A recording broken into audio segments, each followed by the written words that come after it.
ಓಂ ಶಾಂತಿ. ನಿಮಗೆ ಆಗೋ ನಿಮ್ಮನ್ನ ಯಾರು ಇಷ್ಟಪಡ್ತಾರೆ ಒಳ್ಳೆಯವರು ಅವ್ರಿಗೆ ಯಾವಾಗೂ ಒಳ್ಳೆಯದೇ ಆಗಲಿ. ಧರ್ಮವಂತರ ಯಾವಾಗಲೂ ಆ ಧರ್ಮ ಅವರನ್ನು ರಕ್ಷಣೆ ಮಾಡಲಿ. ನನ್ನ ಆಶೀರ್ವಾದ ಯಾವಾಗ ಅವ್ರಿಗಿರಲಿ. ಓಂ ಶಾಂತಿ ಅವರೇ, ನಿಮಗೆ ಆಗೋ ನಿಮ್ಮನ್ನ ಯಾರು ಇಷ್ಟಪಡ್ತಾರೆ ಒಳ್ಳೆಯವರು ಅವರಿಗೆ ಒಳ್ಳೆಯದಾಗಲಿ. ಇವರೇ ನದಿ ಸ್ನಾನ ಅದರಲ್ಲೂ ತಣ್ಣೀರು ಸ್ನಾನ. ನದಿನಲ್ಲಿ ತಣ್ಣೀರೇ ಇರುತ್ತೆ ಹೆಚ್ಚಾಗಿ. ಕೆಲವೊಂದು ಕಡೆ ಬಿಸಿನೀರು ಕೂಡ ಇರುತ್ತೆ. ಅಲ್ಲಿ ಬಿಸಿನೀರು ಬುಗ್ಗೆಗಳು ಬರ್ತಿರುತ್ತೆ. ಬುಗ್ಗೆಗಳಂದರೆ ನೀರಿನಲ್ಲಿ ಚಿಲ್ಮೆ ಥರ ಬರ್ತಾ ಇರುತ್ತೆ ಬುಗ್ಗೆಗಳು, ಬಿಸಿನೀರು ಬುಗ್ಗೆಗಳು ಅಂತಾರೆ. ಸಾಮಾನ್ಯವಾಗಿ ಆ ಬಿಸಿನೀರು ಬುಗ್ಗೆಗಳು ಬರೋದು ಅಗ್ನಿಪರ್ವತ ಏರಿಯಾಗಳಲ್ಲಿ. ಅಗ್ನಿಪರ್ವತ, ಜ್ವಾಲಾಮುಖಿಗಳು ಅಂತೀರಿ ನೀವು. ಆ ಏರಿಯಾನಲ್ಲಿ ಅಗ್ನಿಪರ್ವತಗಳಿರುತ್ತೆ. ಹಾಗೆ ಸಮುದ್ರ ಇರುತ್ತೆ. ಸಮುದ್ರದ ಮಧ್ಯದಲ್ಲೂ ದ್ವೀಪರಾಷ್ಟ್ರಗಳಿರುತ್ತೆ. ಆ ದ್ವೀಪರಾಷ್ಟ್ರಗಳ ಹತ್ರ ಅಗ್ನಿಪರ್ವತಗಳಿರುತ್ತೆ. ನಮ್ಮದೇ ಭಾರತ ದೇಶದಲ್ಲಿ ಬಹಳ ಕಡಿಮೆ ಅಗ್ನಿಪರ್ವತ. ಇಲ್ಲಿ ಹುಡುಕಿದ್ರು ಕೂಡ ಸಿಗೋದು ಕಷ್ಟ ಭಾರತ ದೇಶದಲ್ಲಿ. ಹಾಗೆ ಇಲ್ಲಿ ಭೂಕಂಪಗಳು ಕೂಡ ಹೆಚ್ಚಾಗಿ ಆಗೋದಿಲ್ಲ. ಇದು ನಮ್ಮ ಪುಣ್ಯ ಅಂತ ಹೇಳ್ಬೋದು.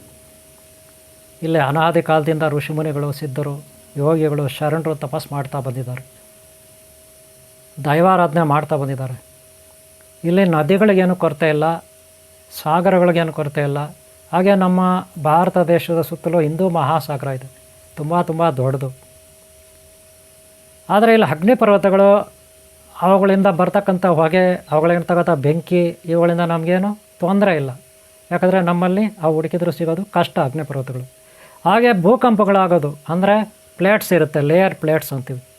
ಈರುಳ್ಳಿ ಪದರಗಳು ಹೆಂಗಿರುತ್ತೆ, ಒಂದು ಈರುಳ್ಳಿ ಪದರ ಹೆಂಗಿರುತ್ತೆ ಈರುಳ್ಳಿ ಮೇಲೆ, ಹಾಗೆ ಭೂಮಿ ಒಳಗಡೆ ಪ್ಲೇಟ್ಗಳಿರುತ್ತೆ. ಕಲ್ಲಿನ ಪ್ಲೇಟ್ಗಳು, ಕಲ್ಲು ಪ್ಲೇಟ್ಗಳಿರುತ್ತೆ ತುಂಬ ದೊಡ್ಡದಾಗಿ. ಅವು ಏನಾದರೂ ಮುರಿದೋದ್ರೆ ಒತ್ತಡಕ್ಕೆ, ಈಗ ನಗರ ಸಿಟಿಗಳಲ್ಲಿ ಬಿಲ್ಡಿಂಗ್ಗಳು ಕಟ್ತಾರೆ ಹೆಚ್ಚಾಗಿ. ಸಿಟಿಗಳು ಅಭಿವೃದ್ಧಿ ಆಗ್ತಾಯಿದ್ದಾವೆ. ಸಿಟಿಗಳು ಅಲ್ಲಿ ಹೆಚ್ಚಾಗಿ ಬಿಲ್ಡಿಂಗ್ಗಳು ಕಟ್ತಾರೆ. ಆವಾಗ ಭೂಮಿ ತೂಕ ಜಾಸ್ತಿ ಆಗುತ್ತೆ. ತೂಕ ಜಾಸ್ತಿ ಆದರೆ ಅಲ್ಲಿ ಈರುಳ್ಳಿ ಪದರಗಳ ಥರ ಇರುತ್ತೆ ಕೆಳಗಡೆ ಭೂಮಿನಲ್ಲಿ ಪದರಗಳಿರುತ್ತೆ ಭೂಮಿ. ಆವಾಗ ಒಂದು ಕೆಳಗೊಂದು ಗ್ಯಾಪ್ ಇರುತ್ತೆ, ಅಂದರೆ ಸ್ಥಳ ಖಾಲಿ ಜಾಗ ಇರುತ್ತೆ. ಈ ತೂಕಕ್ಕೆ ಅವು ಮುರಿದೋಗ್ತವೆ. ಮುರಿದಿದ ತಕ್ಷಣ ಡಪ್ ಅಂತ ಭೂಮಿ ಎಲ್ಲ ಕೆಳಗಡೆ ಹೊರಟೋಗುತ್ತೆ. ಸ್ವಲ್ಪ ಭೂಮಿ ಕೆಳಗಡೆ ಹೋಗುತ್ತೆ, ಯಾಕಂದರೆ ಅದು ಮುರಿದು ಬಿದ್ದೋಗುತ್ತಲ್ಲ. ಅವಾಗ ಡಮಾರು ಅಂತ ಒಂದ್ರ ಮೇಲೆ ಒಂದು ಬೀಳ್ತಾವೆ ಕೆಳಗಡೆ. ಏನು ಪ್ಲೇಟ್ ಅಂದರೆ ಸಣ್ಣದು ಅಲ್ಲ, ಚಿಕ್ಕದು. ಅವು ಎಷ್ಟು ದಪ್ಪ ಇರ್ತವೆ ಗೊತ್ತಾ? ಒಂದೊಂದು ಪ್ಲೇಟು ಅರ್ಧ ಕಿಲೋಮೀಟರ್ ದಪ್ಪ ಇದ್ದರೂ ಇರ್ತವೆ.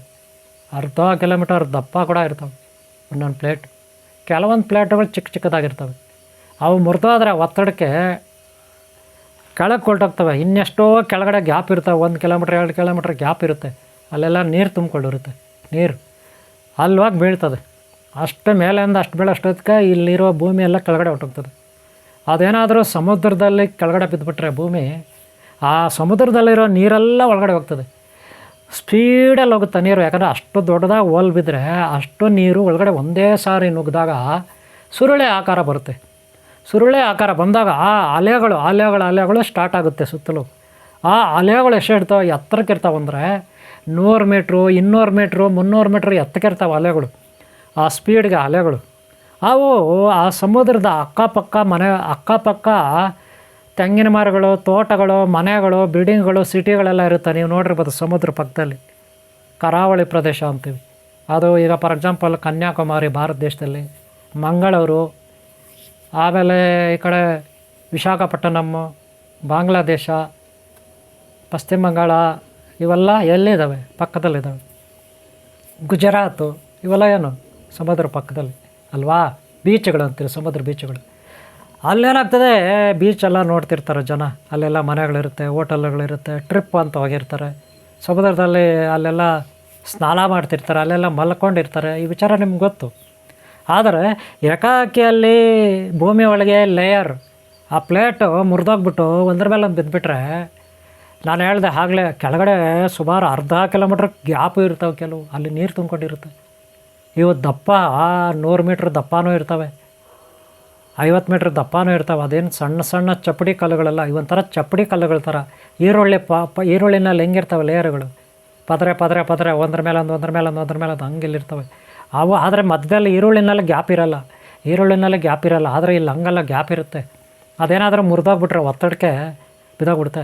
ಅದು ಮುರಿಯೋಕ್ಕೆ ಕಾರಣ ಒಂದು ಹಳೇದಾಗಿರುತ್ತೆ, ಎರಡನೇದು ಈ ನಗರಗಳು ಶುರುವಾದವು ಎಲ್ಲ ಕಡೆ.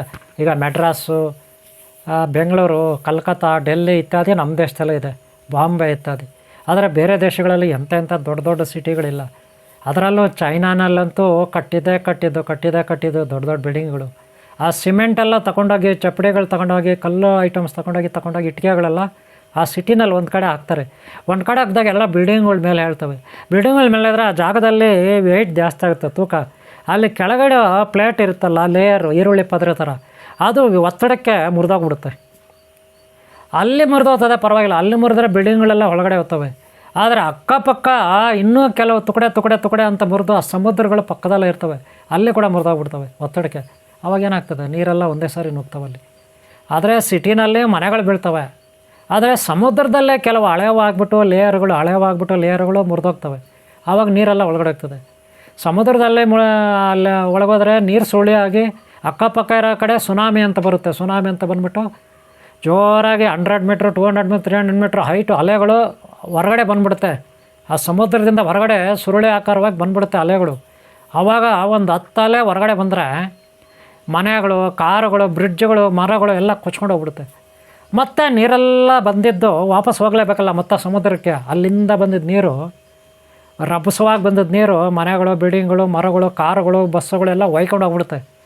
ಮತ್ತು ಆ ನೀರೆಲ್ಲ ಮತ್ತೆ ವಾಪಸ್ ಹೋಗ್ತದೆ. ವಾಪಸ್ ಹೋಗೋವಾಗ ಮರಗಳು, ಗಿಡಗಳು, 2 ವೀಲರ್ಗಳು, 4 ವೀಲರ್, 3 ವೀಲರ್ಗಳು ಎಲ್ಲ ಎತ್ತಾಕೊಂಡು ಒಳಗೆ ಕೆಳ್ಕೊಂಡು ಹೋಗ್ಬಿಡುತ್ತೆ. ಮನುಷ್ಯರನ್ನ ಎಳ್ಕೊಂಡು ಹೋಗ್ಬಿಡುತ್ತೆ ಮತ್ತೆ. ಹಂಗಾದ್ರೆ ಏನಾಗುತ್ತೆ? ಅಷ್ಟೊತ್ತಿಗೆ ಮನುಷ್ಯ ಎಷ್ಟೊತ್ತಂತ ಉಸಿರಾಡೋಕ್ಕಾಗುತ್ತೆ? ಪ್ರಾಣಿಗಳು ಎಷ್ಟೊತ್ತು ಉಸಿರಾಡೋಕ್ಕಾಗುತ್ತೆ? ನೀವು ಹೇಳಿ. ಆಸ್ತಿ ಪಾಸ್ತಿ ನಷ್ಟ ಆಗುತ್ತೆ, ಸತ್ತು ಹೋಗ್ತಾರೆ, ತುಂಬ ಅವಘಡಗಳು ನಡೀತೆ. ಇದೆಲ್ಲ ನಿಮ್ಗೆ ಗೊತ್ತಿರೋ ವಿಚಾರ. ಸಾಮಾನ್ಯವಾಗಿ ಯೂಟ್ಯೂಬಲ್ಲಿ, ಫೇಸ್ಬುಕ್ಕಲ್ಲಿ, ಸಿನಿಮಾಗಳಲ್ಲೆಲ್ಲ ನೋಡಿರ್ತೀರ. ನಾನು ಯಾಕೆ ಹೇಳಿದೆ ಇಲ್ಲ ಅಂದರೆ, ಈ ರೀತಿ ಸಮುದ್ರದಲ್ಲಿ ಈ ಥರ ಸುನಾಮಿಗಳಾಗಿ ಈ ಥರ ಒಳಗಡೆ ಹೇಳ್ಕೊಳ್ಳುತ್ತೆ, ಭೂಕಂಪಗಳಾಗುತ್ತೆ. ಇದು ವಿನಾಶ ಮನುಷ್ಯನಿಗೆ ಅಲ್ವಾ? ಹಾಗೆ ಭೂಕಂಪಗಳು, ಸುನಾಮಿಗಳಾಗುತ್ತೆ, ಇದು ವಿನಾಶ. ಹಾಗೆ ಅಗ್ನಿಪರ್ವತಗಳು ಚಿಲಿಮೆ ಆಗಿ ಅಲ್ಲಲ್ಲಿ ಅಗ್ನಿಪರ್ವತಗಳಿರ್ತಾವೆ, ಅವುಗಳಿಂದಲೂ ಕೂಡ ಭೂಕಂಪ, ಸುನಾಮಿಗಳಾಗುತ್ತೆ. ಆದರೆ ನದಿಗಳೆಲ್ಲಿಂದ ಬರುತ್ತೆ? ಈ ಪರ್ವತಗಳಿಂದನೇ ಹರಿಬೇಕು ನದಿ. ಹಿಮಾಲಯ ಪರ್ವತ, ಬೆಟ್ಟ ಗುಡ್ಡಗಳು ಅಲ್ಲಿಂದ ಹರಿಬೇಕು. ಅವು ಹರಿಯುವಾಗ ಏನಾಗುತ್ತಪ್ಪ ಅಂದರೆ, ಆಯಾ ಏರಿಯಾನಲ್ಲಿ ಮಣ್ಣು, ಇವಾಗ ಅಗ್ನಿಪರ್ವತ ಇದೆ ಅಂತ ಇಟ್ಕೊಳ್ಳಿ. ಆ ಏರಿಯಾನಲ್ಲಿ ಏನಿರುತ್ತೆ? ಬರೀ ಕಪ್ಪು ಮಣ್ಣು ಇರುತ್ತೆ, ಬೂದಿ ಇರುತ್ತೆ. ಅಲ್ಲಿ ನೀರೆಲ್ಲ ಹರ್ಕೊಂಡು ಬರುತ್ತೆ. ಅದು ಹೆಂಗಿರುತ್ತೆ? ತುಂಬ ಗಲೀಜು, ಕೊಳಕೆ ಇರುತ್ತೆ. ಅಲ್ಲಿ ಸ್ನಾನ ಮಾಡೋಕ್ಕಾಗಲ್ಲ. ಹಂಗಾರೆ ಆ ನದಿ ಯೋಗ್ಯನ ಸ್ನಾನ ಮಾಡಲಿಕ್ಕೆ ಅಂದರೆ? ಒಂದು ರೀತಿಯಲ್ಲಿ ಯೋಗ್ಯನೂ ಇರ್ತದೆ. ಹೆಂಗೆ ಗೊತ್ತಾ? ನಿಮಗೆ ಸೀಕ್ರೆಟ್ ಹೇಳ್ತೀನಿ ಕೇಳಿ. ಅಗ್ನಿಪರ್ವತದಲ್ಲಿ ಕಾರ್ಬನ್ ಡೈಆಕ್ಸೈಡ್ ಹೊರಗಡೆ ಬರುತ್ತೆ. ಬರೀ ಬೂದಿ, ಬೆಂಕಿ, ಕಲ್ಲುಗಳು, ಇನ್ನೊಂದು ವಜ್ರಗಳು ಕೂಡ ಬರುತ್ತೆ ಈಚೆ. ಯಾಕಂದರೆ ತುಂಬ ಆಳದಲ್ಲಿ ಪ್ರೋಟಾನ್ ಎನರ್ಜಿ ಇರುತ್ತೆ. ಅಲ್ಲಿ ಒಂದು ಲಿಕ್ವಿಡ್ ಇರುತ್ತೆ ಭೂಮಿ ಒಳಗೆ ಸೆಂಟ್ರಲ್ಲಿ, ಕೋಳೆಮಟ್ಟೆನಲ್ಲಿ ಹೆಂಗಿರುತ್ತೆ ಹಂಗಿರುತ್ತೆ, ಹಳದಿ ಕಲರ್, ಆ ಥರ ಒಂದು ಪವರ್, ಅದು ಎನರ್ಜಿ, ಪ್ರೋಟಾನ್ ಎನರ್ಜಿ ಅಂತೀವಿ. ಅಲ್ಲಿಂದನೇ ಈಚೆ ಬರುತ್ತೆ ಕಾರ್ಬನ್. ಬೆಂಕಿ ಹುರ್ಕೊಂಡು ಕಲ್ಲುಗಳ ಥರ ರೂಪ ಆಗುತ್ತೆ. ಅಲ್ಲಿಂದ ಎನರ್ಜಿ, ಲಿಕ್ವಿಡ್ ಎಲ್ಲ ಲಾವಾರಸ್ ಅಂತೀವಿ. ಆವಾಗ ವಜ್ರಗಳಾಗಿ ಮಾರ್ಪಾಟಾಗುತ್ತೆ. ವಜ್ರಗಳೆಲ್ಲ ಬಂದು ಈಚೆ ಬೀಳ್ತವೆ. ಕೆಲವು ವಜ್ರ ರೂಪಕ್ಕೆ ಬರೋದಕ್ಕೆ ಮುಂಚೆನೇ, ವಜ್ರ ಆಗಬೇಕಂದ್ರೆ ತುಂಬ ಹೀಟ್ನಲ್ಲಿ ಅದು ಬರೋದು. ತುಂಬ ಬಿಸಿ, ಅಷ್ಟು ಬಿಸಿ ಎಲ್ಲಿರಲ್ಲ, ಅಷ್ಟು ಸೆಲ್ಸಿಯಸ್ ಡಿಗ್ರಿ ಇರುತ್ತೆ. ತುಂಬ ಡಿಗ್ರಿ. ಬರೀ 100 ಡಿಗ್ರಿ ಇದ್ದರೆ ನಮ್ಮ ನೀರು ಕುದಿಯುತ್ತೆ. 100 ಡಿಗ್ರಿ ಇದ್ದರೆ.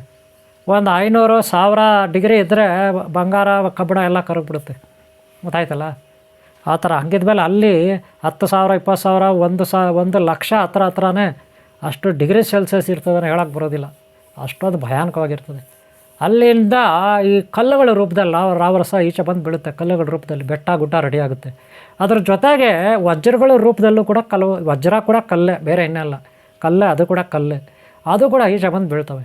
ಜೊತೆಗೆ ಈ ಮಣ್ಣು, ಅಲ್ಲಿ ಮಳೆ ಬಿದ್ದರೆ ಆ ಏರಿಯಾನಲ್ಲಿ ಅಲ್ಲಿರೋ ಕಲ್ಲುಗಳು ಪವರ್ ಇರುತ್ತೆ. ಕಲ್ಲುಗಳಿಗೆ, ವಜ್ರಕ್ಕೂ ಪವರ್ ಇರುತ್ತೆ. ಕಲ್ಲುಗಳು ಬಂಡೆ ಕಲ್ಲುಗಳು ಬಿದ್ದಿರ್ತಾವಲ್ಲಿ, ದೊಡ್ಡ ಬೆಟ್ಟಗಳೇ ರೆಡಿ ಆಗ್ತವೆ. ಅಲ್ಲಿ ಮಳೆ ಬಿದ್ದರೆ ಆ ನೀರೆಲ್ಲ ಹರ್ಕೊಂಡು ಬರುತ್ತೆ, ಒಂದು ನದಿಯಾಗಿ ಹೋಗುತ್ತೆ. ಆದರೆ ಆ ಕಲ್ಲುಗಳಲ್ಲಿ ಒಳ್ಳೆ ಪವರ್ ಇರುತ್ತೆ, ಎನರ್ಜಿ, ಪಾಸಿಟಿವ್ ಎನರ್ಜಿ ಇರುತ್ತೆ. ತಿಳ್ಕೊಳ್ಳಿ, ಒಳ್ಳೆ ಎನರ್ಜಿ ಇರುತ್ತೆ. ಹಾಗೆ ಹಿಮಾಲಯ ಪರ್ವತದಲ್ಲಿ ಕೆಲವು ಕಲ್ಲುಗಳಿರ್ತವೆ. ಆ ಕಲ್ಲುಗಳ ಮೇಲೆ ನೀರು ಬಿದ್ದರೆ ಆ ನೀರಿನಿಂದ, ಆ ಕಲ್ಲುಗಳಿಂದ ಶಕ್ತಿ ಬರುತ್ತೆ. ನೀರಿಗೆ ಕಲ್ಲುಗಳಿಂದ ಶಕ್ತಿ ಬರುತ್ತೆ. ಅದಕ್ಕೆ ನದಿಗಳಲ್ಲಿ ನೋಡ್ರಿ, ಕಲ್ಲುಗಳು ಒಳ್ಳೆ ಕೋಳೆ ಮೊಟ್ಟೆ ಥರ ಇರ್ತವೆ. ಅವು ಒಳ್ಳೆ ಶೋ ಕಲ್ಲುಗಳಿರ್ತವೆ. ಅವನ್ನೆಲ್ಲ ಫಿಶ್ ಅಕ್ವೇರಿಯಮ್ಗಳಲ್ಲಿ ಯೂಸ್ ಮಾಡ್ತಾರೆ.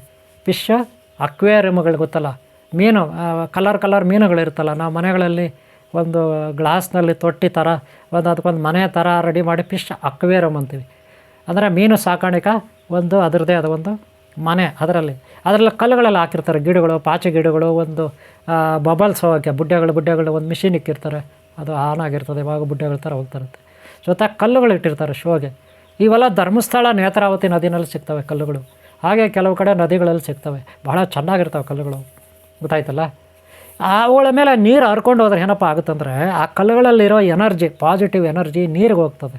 ಎಲೆಕ್ಟ್ರೋ ಮ್ಯಾಗ್ನೆಟಿಕ್ ಪವರ್ ಅಂತೀವಿ ಅಥವಾ ಎನರ್ಜಿ ಅಂತೀವಿ. ಆ ಎನರ್ಜಿ ನೀರಿನಲ್ಲಿ ಸ್ಟೋರೇಜ್ ಆಗುತ್ತೆ.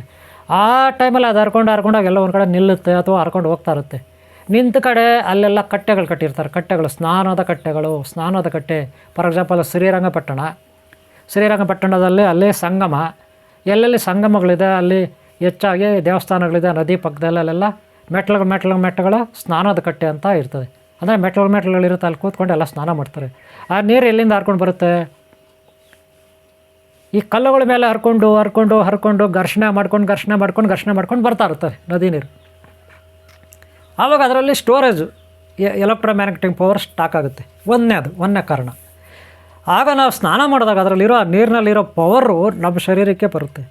ನಮ್ಮಲ್ಲಿ ಶರೀರಕ್ಕೆ ಬಂದಾಗ ಅದು ನಮ್ಮಲ್ಲಿರೋ ಕಣಗಳು, ಶೆಲ್ಸ್ ಅಂತೀವಿ. ಶೆಲ್ಸ್ ಅಂದರೆ ಜೀವಕೋಶಗಳು ಅಥವಾ ಅದು DNA ಅಂತ ತಿಳ್ಕೊಳ್ಳಿ, ಅಥವಾ ಹಾರ್ಮೋನ್ಸು ಅಥವಾ ಕ್ರೋಮೋಸೋಮ್ಸು.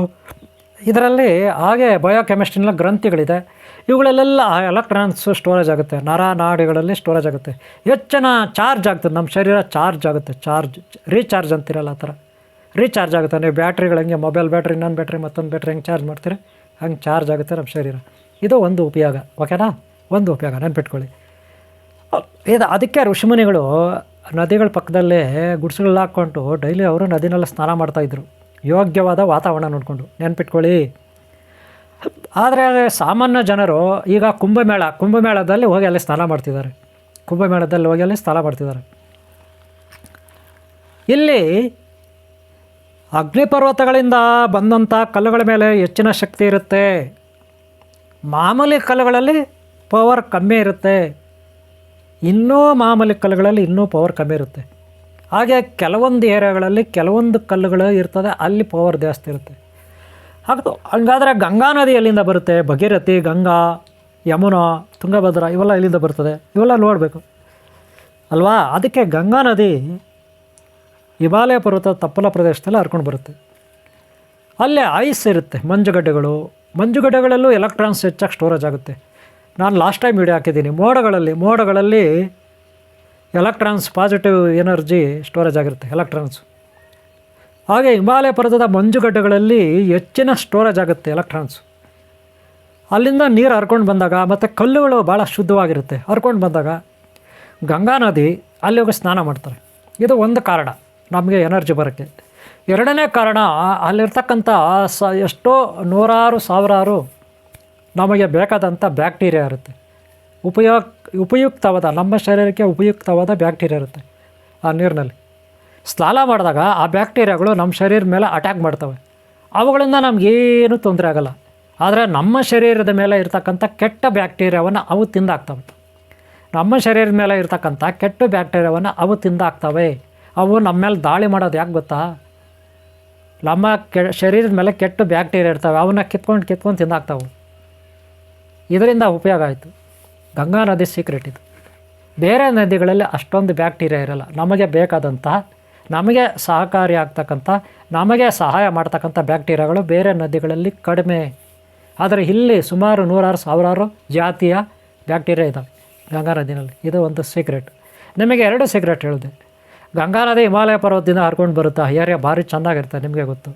ಬಂಡೆ ಕಲ್ಲುಗಳು ಎಲ್ಲ, ಮಂಜುಗಡ್ಡೆ ಎಲ್ಲ ಚೆಂದಾಗಿರ್ತವೆ. ಒಳ್ಳೆಯ ಕಾರಣ. ಎರಡನೇ ಕಾರಣ ಏನು? ಇಲ್ಲಿ ಬ್ಯಾಕ್ಟೀರಿಯಾಗಳು ಅಷ್ಟೊಂದಿದ್ದಾವೆ. ಅವು ಏನು ಬ್ಯಾಕ್ಟೀರಿಯಾ? ನಮ್ಮನ್ನು ಸಾಯಿಸ್ತಕ್ಕಂಥವು ಅಲ್ಲ, ನಮಗೆ ಉಪಯೋಗ ಆಗ್ತಕ್ಕಂಥವು. ನಾವು ಮೊಟ್ಟೆಯಲ್ಲಿ ಕೂಡ ಇರ್ತವೆ ಕರಳುಗಳಲ್ಲಿ, ಸಣ್ಣ ಕರಳು, ದೊಡ್ಡ ಕರಳಲ್ಲಿ. ಇದು ಬಯೋಕೆಮಿಸ್ಟ್ರಿನಲ್ಲಿ, ಹ್ಯೂಮನ್ ಬಾಡಿ ಥಿಯರಿನಲ್ಲಿ ಬರುತ್ತೆ. ಇದೆಲ್ಲ ತುಂಬ ದೊಡ್ಡ ಕ್ಲಾಸ್ ಇರುತ್ತೆ ಬ್ಯಾಕ್ಟೀರಿಯಾ ಬಗ್ಗೆ. ನಾನು ನಿಮಗೆ ಅರ್ಥ ಆಗೋ ರೀತಿಯಲ್ಲಿ ಸಿಂಪಲಾಗಿ ಹೇಳ್ತಾ ಇದ್ದೀನಿ, ಸರಿನಾ? ಆ ಬ್ಯಾಕ್ಟೀರಿಯಾಗಳು ಒಂದು ಕಡೆ ನಮಗೆ ಸಹಾಯ ಮಾಡಿದ್ರೆ, ಇನ್ನೊಂದು ಕಡೆ ಈ ಎಲೆಕ್ಟ್ರೋಮ್ಯಾಗ್ನೆಟಿಕ್ ಪವರ್ ಇರುತ್ತಲ್ಲ, ಅದು ಕೂಡ ನಮಗೆ ಸಹಾಯ ಮಾಡುತ್ತೆ. 2 ರೀತಿಯಲ್ಲಿ ಸಹಾಯ ಆಯಿತು. ಮೂರನೇದು ಇನ್ನೂ ಒಂದಿದೆ ನೋಡ್ರಿ, ಹೇಳ್ತೀನಿ. ಅಗ್ನಿ ಪರ್ವತಗಳಲ್ಲಿ ಹರ್ಕೊಂಡು ಬರ್ತಕ್ಕಂಥ ನೀರು, ಅಲ್ಲಿ ಕಾರ್ಬನ್ ಡೈಆಕ್ಸೈಡು ಅಂದರೆ ಕಲ್ಲಿದ್ದಲು. ನೀವು ತಿಳ್ಕೊಳ್ಳಿ ಒಂದು ವಿಷಯ, ಯಾವುದೇ ಇದ್ದಲಿಂದ ನಾವು ಪೇಸ್ಟ್ ಮಾಡ್ತೀವಿ ನೋಡಿದ್ರಾ, ಹಳೆಯ ಕಾಲದಲ್ಲೆಲ್ಲ ಇದ್ದಲು. ಇವಾಗ ಪೇಸ್ಟ್ ಇದೆ, ಆ ಪೇಸ್ಟು ಈ ಪೇಸ್ಟು ಅಂತ. ಅವಾಗ ಯಾವ ಪೇಸ್ಟ್ ಇರಲಿಲ್ಲ, ಬರೀ ಬೇವಿನ ಕಡ್ಡಿ, ತುಳಸಿ ಕಡ್ಡಿ, ಇನ್ನೊಂದು ಕಡ್ಡಿ, ಮತ್ತೊಂದು ಕಡ್ಡಿ, ಅರಳಿ ಕಡ್ಡಿ, ಆಲದ ಕಡ್ಡಿ, ತಪಸ್ಯ, ಗರಿಕೆ, ದೂರ್ವೆ ಇತ್ಯಾದಿ ಕಡ್ಡಿಗಳಿಂದ ಪೇಸ್ಟ್ ಇದು ಮಾಡೋರು, ಅಲ್ಲು ತಿಕ್ಕೋರು. ಜೊತೆಗೆ ಮೇಯ್ನ್ ಕಲ್ಲಿದ್ದಲು ಇಟ್ಕೊಳ್ಳೋರು. ಕಲ್ಲಿದ್ದಲು ಜೊತೆಗೆ ಇದ್ದಲು ಕಲ್ಲಿದ್ದಲಲ್ಲ, ಈ ಮರದ ಇದ್ದಲು, ಆ ಇದ್ದಲು ಇಟ್ಕೊಳ್ಳೋರು, ಪೇಸ್ಟ್ ಮಾಡೋರು, ಉಪ್ಪು ಗಿಪ್ಪ ಏನೋ ಒಂದು ಹಾಕ್ಕೊಂಡು. ಆದರೆ ಈಗ ಅದೇ ರೀತಿ ಹೋದಾಗ ಅಗ್ನಿ ಪರ್ವತಗಳ ಹತ್ರ ಸಾಕಷ್ಟು ಇದ್ದಲು ಇರುತ್ತೆ, ಪುಡಿ ಇರುತ್ತೆ, ಮಣ್ಣು ಇರುತ್ತೆ, ಬಂಡೆಗಲ್ಲುಗಳಿರುತ್ತೆ, ಇದ್ದಲ್ದೇ ಕಲ್ಲುಗಳಿರುತ್ತೆ. ಅಲ್ಲಿ ಮಳೆ ಬಿದ್ದಾಗ ಆ ನೀರೆಲ್ಲ ಹರ್ಕೊಂಡು ಬರುತ್ತೆ.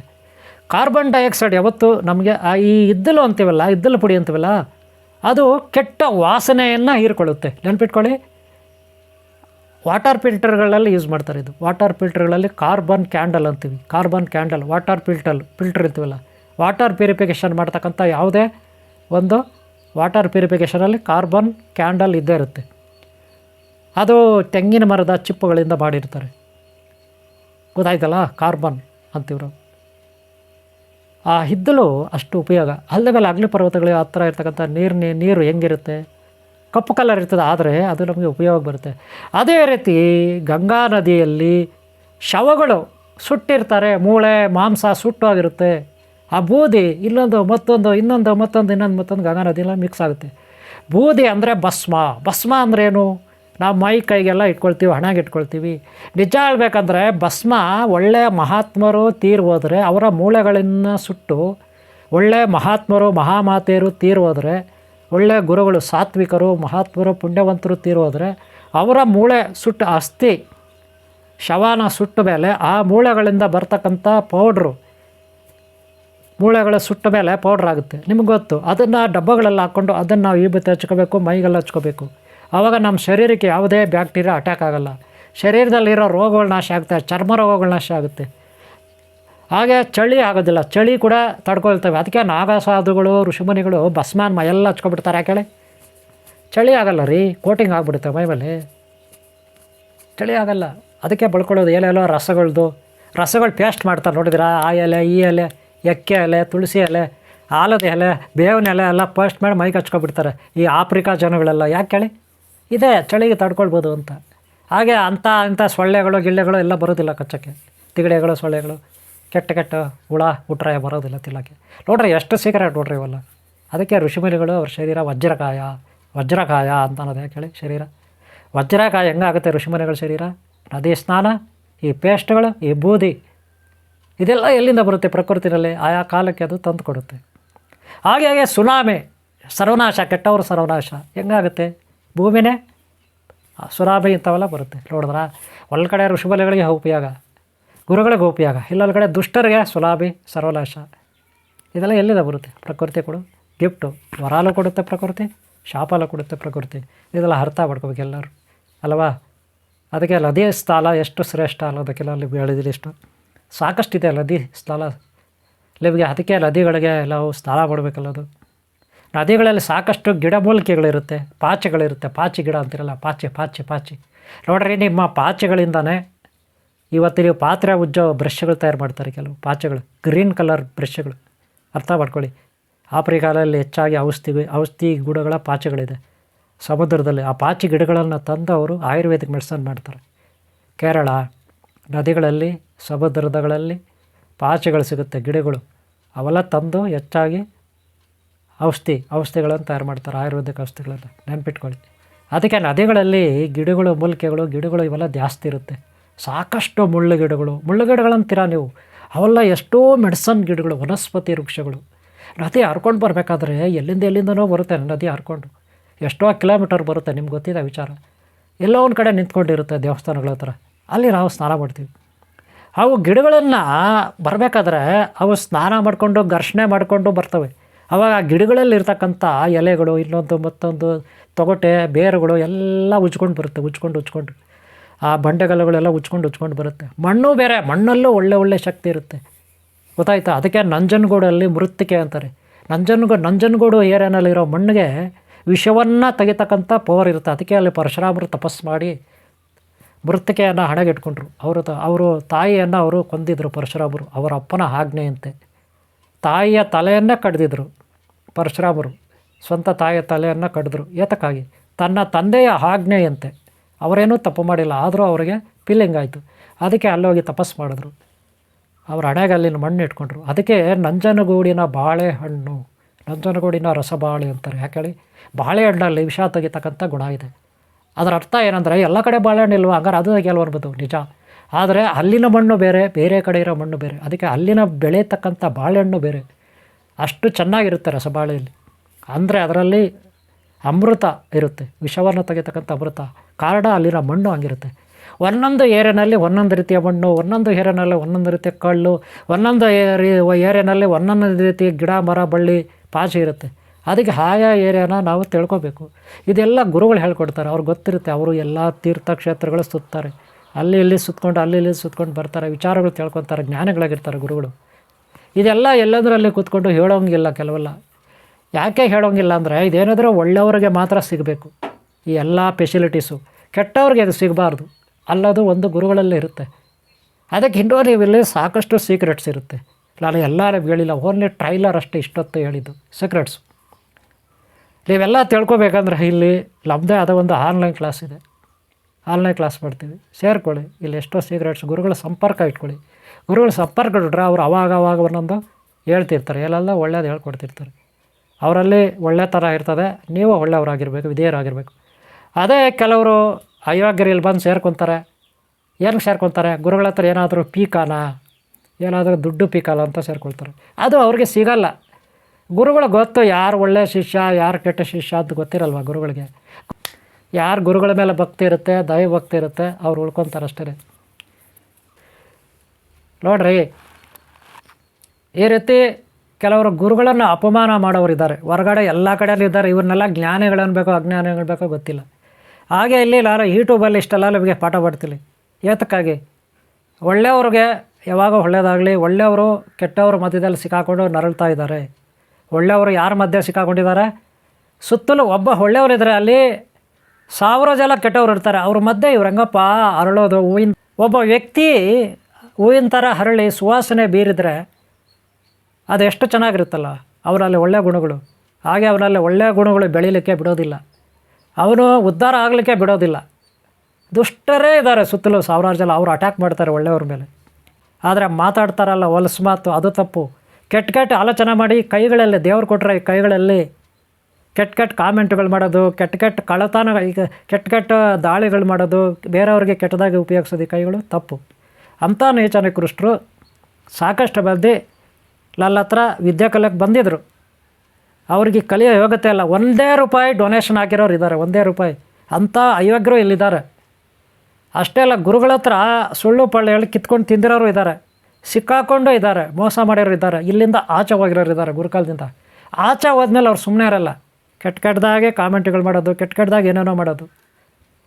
ಇವರಿಗೆ, ಇಂಥವ್ರಿಗೆ ಒಳ್ಳೆಯ ಜ್ಞಾನ ಸಿಗಬಾರ್ದು, ಒಳ್ಳೆಯ ಅಸ್ತ್ರಗಳು ಸಿಗಬಾರ್ದು, ಸೀಕ್ರೆಟ್ಸ್ ಎಲ್ಲ ಇವ್ರಿಗೆ ಗೊತ್ತಾಗಬಾರ್ದು ಅನ್ನೋದು ನನ್ನದು ಒಂದು ಮನವಿ. ಈ ಮನವಿಗೋಸ್ಕರ ನಾನು ಹೇಳೋದು ಏನಪ್ಪ ಅಂದರೆ, ಯೂಟ್ಯೂಬಲ್ಲಿ ಇಲ್ಲಿ ಕೂತ್ಕೊಂಡು ಎಲ್ಲ ರಹಸ್ಯಗಳನ್ನು ಬ್ರಹ್ಮಜ್ಞಾನ ಅಂತೀವಿ. ಏನಂತೀವಿ? ಬ್ರಹ್ಮಜ್ಞಾನ, ದಿವ್ಯಶಕ್ತಿಗಳ ಜ್ಞಾನ. ಈ ರಹಸ್ಯಗಳನ್ನು ನಾನೇನಾದರೂ ಹೇಳಿದ್ರೆ ಅಲ್ಲಿ ಯೂಟ್ಯೂಬಲ್ಲಿ, ಅಂಥ ದುಷ್ಟರು ಕೇಳಿಸ್ಕೊಂಡು ಅವರು ಇದನ್ನು ಕಲಿಯೋ ಯೋಗ್ಯತೆ ಇಲ್ಲ, ತಪ್ಪಿ ಕಲ್ಕೊಬಿಟ್ರೆ ಏನು ಮಾಡೋದು? ಆಮೇಲೆ ಒಳ್ಳೆಯವ್ರನ್ನ ನಾಶ ಮಾಡಿಬಿಡ್ತಾರೆ. ಅದಕ್ಕೆ ಅವ್ರಿಗೆ ಅಮರತ್ವ ವಿದ್ಯೆ ಲಭಿಸಬಾರ್ದು.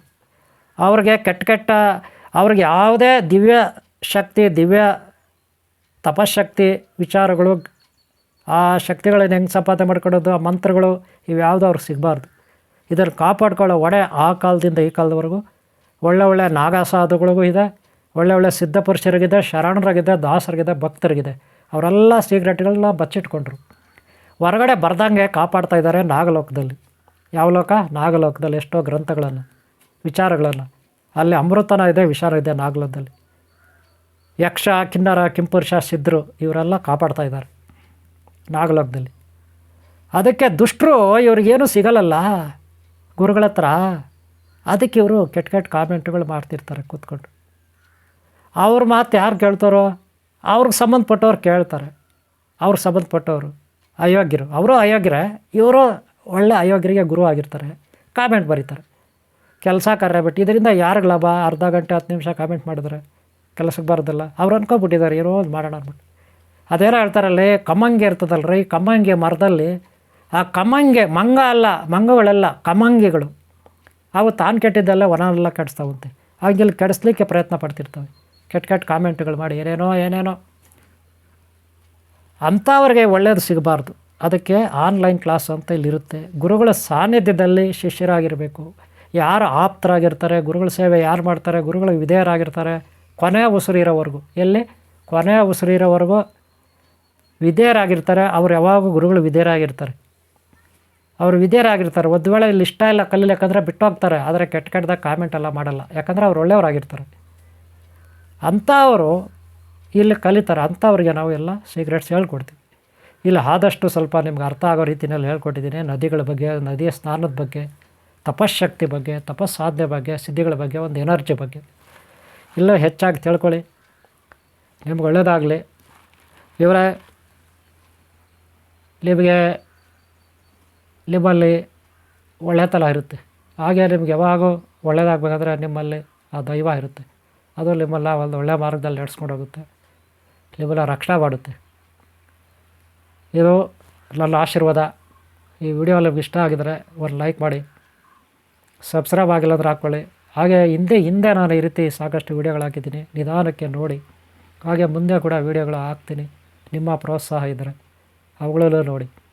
ಯಾರು ಎಲ್ಲೇ ಕೆಟ್ಟದಾಗಿ ಕಾಮೆಂಟ್ಗಳು ಮಾಡ್ಕೊಂಡು ಹೋಗಿಲ್ಲ, ಅವ್ರ ಟೈಮ್ ವೇಸ್ಟ್ ಆಗುತ್ತೆ. ಯಾರು ಕೆಟ್ಟದಾಗಿ ಕಾಮೆಂಟ್ ಮಾಡ್ಕೊಂಡು ಹೋಗ್ತಾರೆ ಅವ್ರ ಟೈಮ್ ವೇಸ್ಟ್ ಆಗುತ್ತೆ. ಒಂದನೇದು. ಎರಡನೇದು, ಗುರುದ್ರೋಹ ದೈವದ್ರೋಹ ಮಾಡ್ತಾರೋ ಯಾವತ್ತೂ ಉದ್ಧಾರ ಆಗೋಲ್ಲ, ಅವರು ಸರ್ವನಾಶ ಆಗ್ತಾರೆ. ಅವ್ರ ವಿಚಾರ ನಮಗೆ ಬೇಡ, ಅಂಥವ್ರ ಸಮಸ್ಯೆ ಬೇಡ.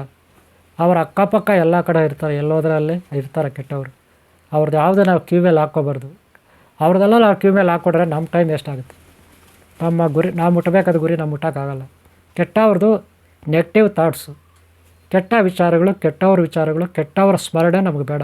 ನಾವು ಯಾವಾಗ ಪವಿತ್ರವಾದ ನದಿಗಳು, ಗಂಗಾ, ಪಾತಾಳ ಗಂಗಾ, ಯಮುನಾ, ಚೈವ, ಗೋದಾವರಿ, ಭೀಮಚಂದ, ಆಟಿಕೇಶ್ವರ, ಸಿದ್ದೇಶ್ವರ, ಧರ್ಮಸ್ಥಳ, ಗೋಕರ್ಣ, ಶ್ರೀಶೈಲ, ಶ್ರೀ ತಿರುಪತಿ, ಅಂತರ್ಗಂಗ, ಕೋಡ್ಲೇಶ್ವರ, ಗುಟ್ಟಳ್ಳಿ, ಸೀತೆ, ಕೈವರ, ಕಾಶಿ, ತಿರುಪತಿ, ಗುಟ್ಟಳ್ಳಿ, ಸೀತೆ, ಕೈವರ, ಕಾಶಿ, ರಾಮಹಳ್ಳಿ, ಲಕ್ಕೋಜಲಹಳ್ಳಿ, ಓಂಕಾರೇಶ್ವರ, ಪುಣ್ಯತೀರ್ಥ ಸಾಗರ ನದಿ, ವಡ್ಡಕೊಂಡ, ಗಂಗಾಜಲಂ, ಗಂಗಾ ಮಾತಾ, ಜೈ ಜೈ ಭವಾನೇಶ್ವರಿ. ಓಕೆ ಅವರೇ, ಎಲ್ಲ ಕಡೆ ಗಂಗೆ ಇದ್ದಾಳೆ, ಎಲ್ಲ ಕಡೆ ಪವಿತ್ರವಾದ ಶಕ್ತಿ ಇರುತ್ತೆ. ನಿಮ್ಮೂರಲ್ಲೂ ಇರುತ್ತೆ, ನಿಮ್ಮ ಅಕ್ಕಪಕ್ಕನೂ ಇರುತ್ತೆ. ಅದನ್ನು ಬಳಸ್ಕೊಳ್ಳಿ. ಆ ಜಗನ್ಮಾತೆ ನಿಮ್ಮ ಹೃದಯ ಕಮಲದಲ್ಲಿ ಸದಾ ಇರಲಿ, ನಿಮ್ಮಲ್ಲಿ ಸದಾ ಇರ್ತಾಳೆ. ಆದಿಶಕ್ತಿ ಪರಾಶಕ್ತಿ ಆಶೀರ್ವಾದ ನಿಮ್ಮೆಲ್ಲರಿಗಿರಲಿ ಅಂತ ಬಯಸ್ತೀನಿ. ಒಳ್ಳೆಯದಾಗಲಿ. ಒಂದು ಲೈಕ್ ಮಾಡೋದು ಮರಿಬೇಡಿ. ಓಂ ಶಾಂತಿ, ಓಂ ಶಾಂತಿ, ಓಂ ಶಾಂತಿ ಅವರೇ.